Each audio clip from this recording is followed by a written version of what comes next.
Of all the Impressionist painters, Frédéric Bazille was unique. He came from a wealthy family in Hérault, near Montpellier, where his father owned a number of vineyards. He painted his relatives on their estate in 1868. His father wanted him to be a doctor, but Bazille soon devoted his time exclusively to art. Bazille often went painting in the outdoors together with his pal, Claude Monet. It is here in the parks and woods of Chailly that Bazille posed for Monet's own version of a luncheon on the lawn.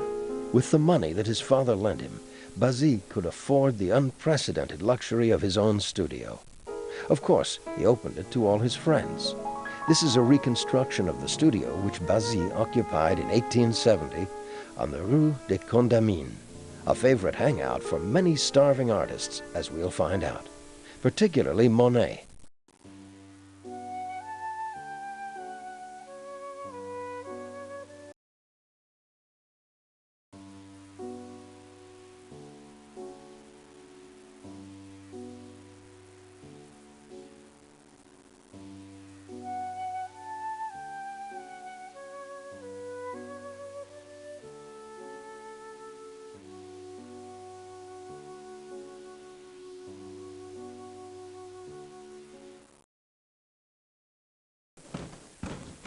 I had to stop writing this letter because two painters, friends of mine, have just arrived to see my new painting.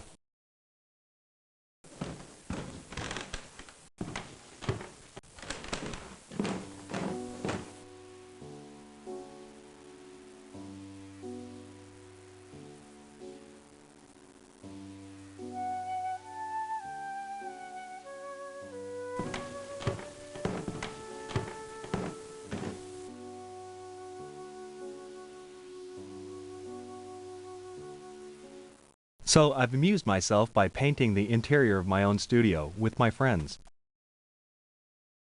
They're making me lavish compliments at this very moment. Manet painted the figure of myself in it.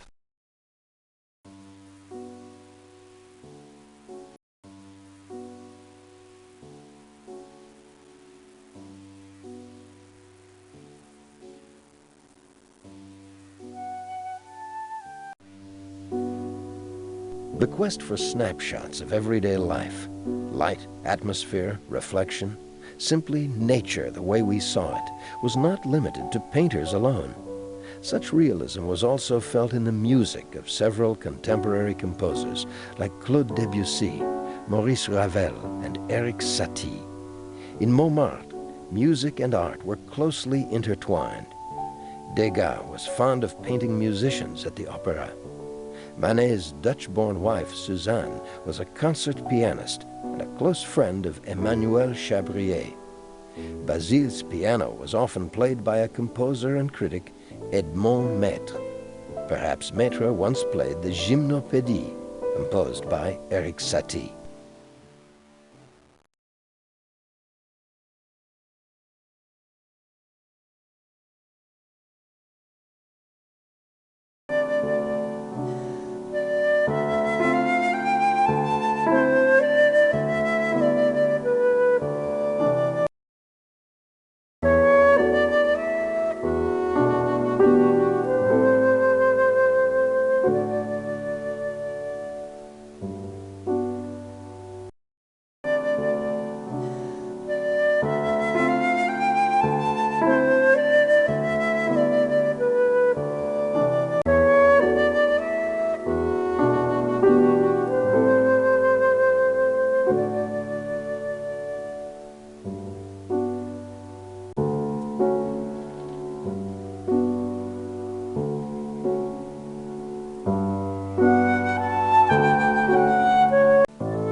In 1868, Bazzi painted a work which caught the fancy of Berthe Morisot. Perhaps you can recreate it.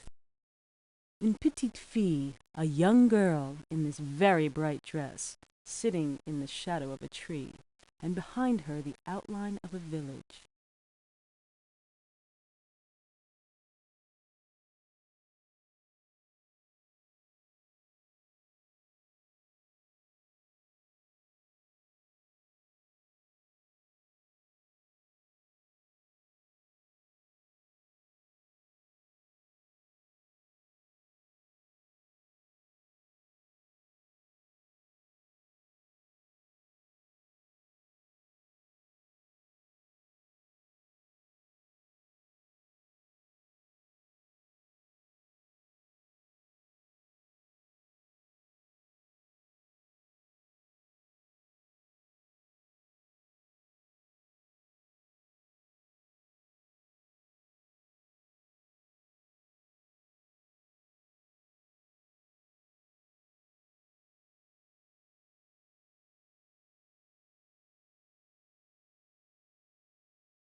Whee! There is so much light and sunshine.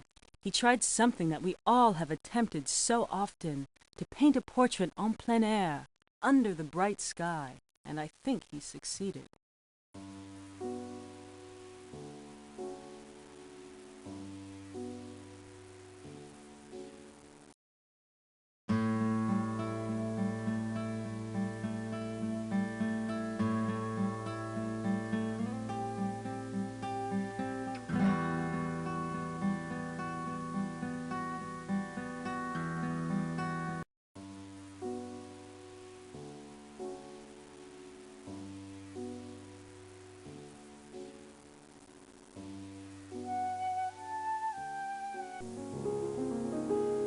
Claude Monet was one of the most visible members of the circle. His marvelous suggestion of light and shadow is what we typically associate with the Impressionist style. Claude Monet called it plein air, open air painting.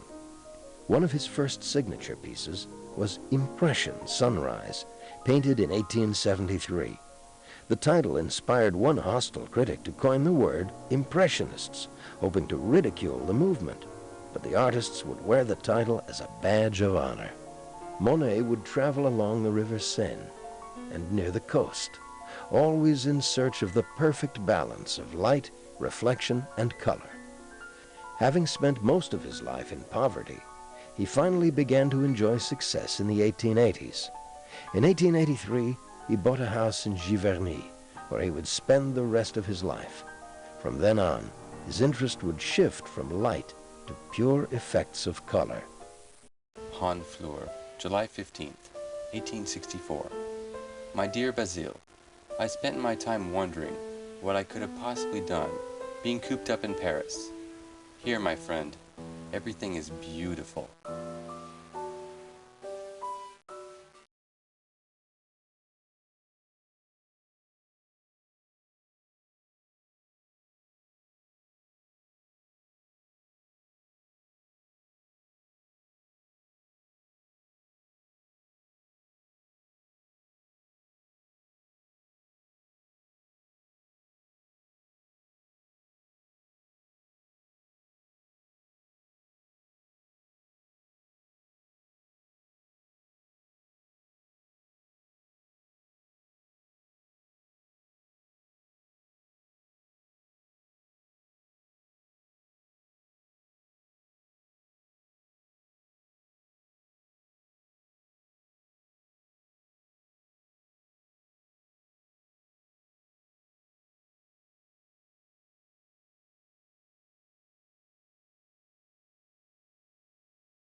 The Moulin de la Galette was an open-air dance theater popular with the working-class girls and boys of Montmartre.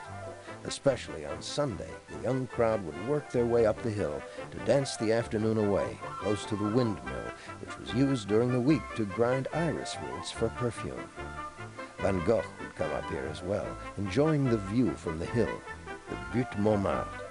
Pierre-Auguste Renoir also found it a perfect subject for a large canvas. He painted from his favorite vantage point in one of the four corners of the dance floor.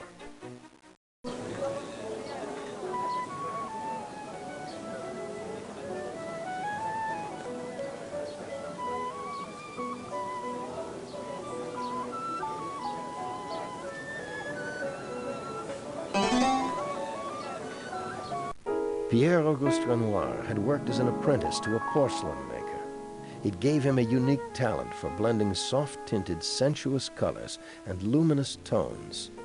In the early 1860s, he had become a close friend of Monet and Bazille, who introduced him to the rest of the Impressionist circle. But Renoir would always follow an independent course, particularly when, unlike his friends, he found success with a number of wealthy patrons. Renoir was and remained always a traditional painter at heart, and in his later years would return to classical subjects like beautiful young nudes. But the Moulin de la Galette, painted in 1876, shows him at the peak of his Impressionist experiment. All right, so there's Estelle, the sister of Jean, whom you see sitting in front on the bench, then Lamy, Norbert Gionnet, the painter Georges Rivière, sitting at the table, then Gervais, Corday, Lestrenuez, and Lot you'll find amongst the dancers. Finally, in the center of the scene, there's this Cuban painter dancing with Margot. Of course, Renoir painted other scenes at the Moulin de Galette as well.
Yes, well, Monsieur Renoir is perhaps a romantic impressionist, no? He certainly paints these dancers with a remarkable accuracy, and how the rays of the sun shimmer in the small dabs of paint.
there was this half-length nude figure of a girl.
Au revoir.